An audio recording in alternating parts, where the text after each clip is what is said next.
Hi and welcome back to this next module from Boat Companion. Now I've given this module the title of Shared Ownership Schemes, but I want to cover more than shared ownership schemes. I want to look at all the different ways that you can own a boat but reduce your costs of owning that boat.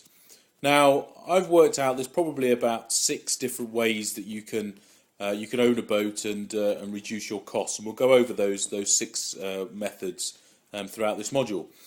The first method is the traditional method of buying a boat, passing that boat onto a management company who will then manage that boat for you and charter it out as many times as they possibly can whilst the boat is on their books. And for that, they'll pay you a fee. Now, the fee that they pay you is normally about between sort of 6 and 10% of the value of the boat. So what we need to do is look at how this pays itself off and whether it's actually worth it for you. So if we look at taking a boat that is a popular boat for charter companies to charter out, so let's say a Bavaria 36 or a Sun Odyssey 36, those kind of boats, you're going to be paying about £125,000 a year. £120,000 to buy that boat, brand new. Now, charter companies really don't want to use boats that are more than sort of 6 years old. So let's look at depreciating that boat over a period of 6 years. So you bought it for £125,000. After 6 years, it's probably going to be worth about half of what you paid for it. So about maybe, I don't know, £63,000, something like that. So that's how much it's cost you to own that boat. And on top of that, you've got to factor in all of the other costs associated with owning a boat. So there's maintenance, there's mooring fees, there's all those other things that come with owning a boat. Now, all those different things will actually be covered by the company that is managing your boat. So they will pay for your they'll pay for your marina fees, they'll pay for all of the maintenance and the upkeep of the boat. So you have to factor all this into the cost. So let's look at how much you're actually going to save by owning a boat and having a charter company charter that boat out for you. So let's assume you pay your boat off in a period of 6 years. So let's say you've probably paid about £150,000 with interest to pay that boat off. But obviously that boat has a residual value. So let's say the residual value of that boat, as we calculate, is about £65,000. So you've probably spent about £80,000. But if you look at bringing in the 8% payment that the charter company will pay you, you've probably brought in about £80,000. So you've pretty much broken even on the amount you've paid out, including depreciation, and the amount you brought in. But what you need to add on to that is the fact that all your marina fees have been paid, and all of your maintenance has been paid. And it depends where you are, but if you're on the south coast of England for a 36-foot boat, you're probably going to be paying £4,000 a year for marina fees upwards. So over 6 years, that's probably about £24,000. So you've got to factor that in. So you've made a profit there straight away. You've probably made £24,000. Add on to that maintenance, and you've had your boat kept reasonably nice over the period. It's important to choose the right charter company because these boats do get some heavy use. You need to make sure that they have an excellent policy of maintenance to make sure that you get your boat back at the end of it in a reasonable condition. So you made a bit of money there, but the real reason for doing this is that you get a number of weeks per year that you can actually go and use that boat. It's normally sort of about 12 weeks a year that you personally can go aboard and use your boat as you want. You still have to book the days, obviously, so that they know when they can't charter the boat out. So this is where you need to be very honest with yourself. How much are you actually going to use the boat? If you get 12 weeks a year, it's doubtful that you're actually going to use all of those 12 weeks. If the average person has, say, 5 weeks holiday, let's say you're going to use 4 weeks of that per year on the boat. That's probably being a bit generous. And then let's say you've probably got another, I don't know, 6 weekends that you're going to go out would be realistic. So let's say it's about £400-500 per week to charter a boat, or if you didn't own your boat, you'd be chartering it, and maybe £500 for a weekend to charter the boat. You're probably paying about £5,000 a year. £5,000 in total per year to charter boats out at that sort of rate. So if you look at that over a 6-year period that you are involved in this scheme, that's another £30,000. So essentially, you made £55,000 owning a boat and chartering it out over this period. Now, obviously, that's not real money in your hand, but that's money that you've saved that you would have had to have paid out had you just owned a boat outright.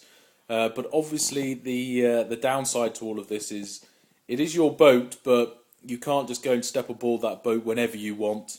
You can't go making changes to that boat without talking to the charter company first of all. So it's a good way of owning a boat, but you've got to, weigh that up with the costs of just going and chartering a boat whenever you want. And you need to be absolutely honest with yourself when you're doing these calculations.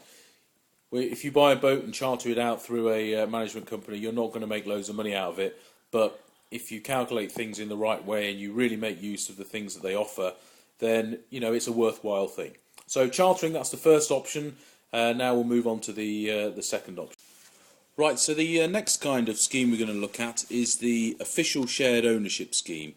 Now, the official shared ownership scheme is basically where a company organises for a boat to be bought between multiple people. Now, you may not know the other people that are going to own a proportion of that boat, but this method is very simple. The company that is organising the shared ownership will find the boat for you, it will purchase the boat, it will do all of the paperwork, and basically you just have to pay your money over to one of these companies, and they will organise absolutely everything for you.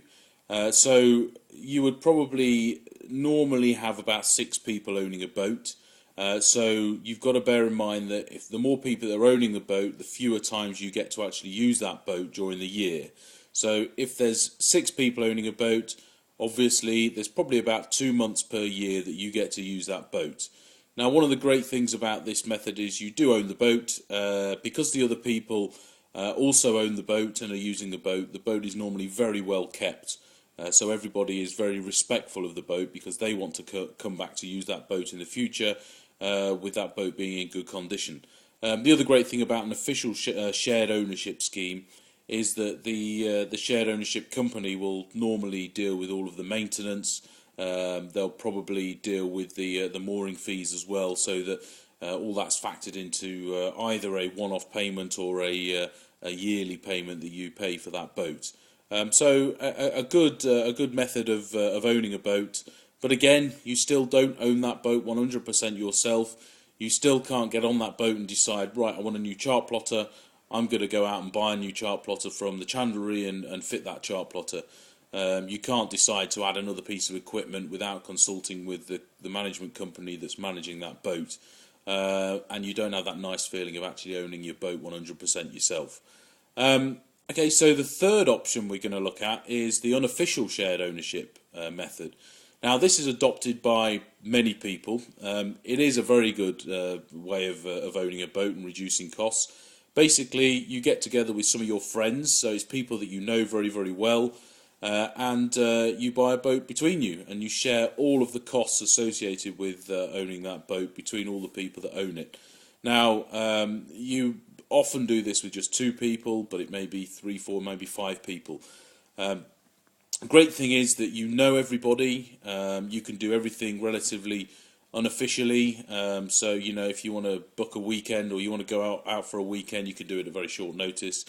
But you do need to bear in mind that they may be your friends at the start, and hopefully it will all be grand and everybody will be friends all the way through, and sometimes you'll go out together, sometimes you'll take the boat out by yourself, but relationships can break down. So if you do adopt an unofficial shared ownership scheme, make sure that all the paperwork is in place, make sure that everybody knows the percentage of the boat that they own, put contracts in place between everybody so that it's clear what percentage of the boat is owned by which people.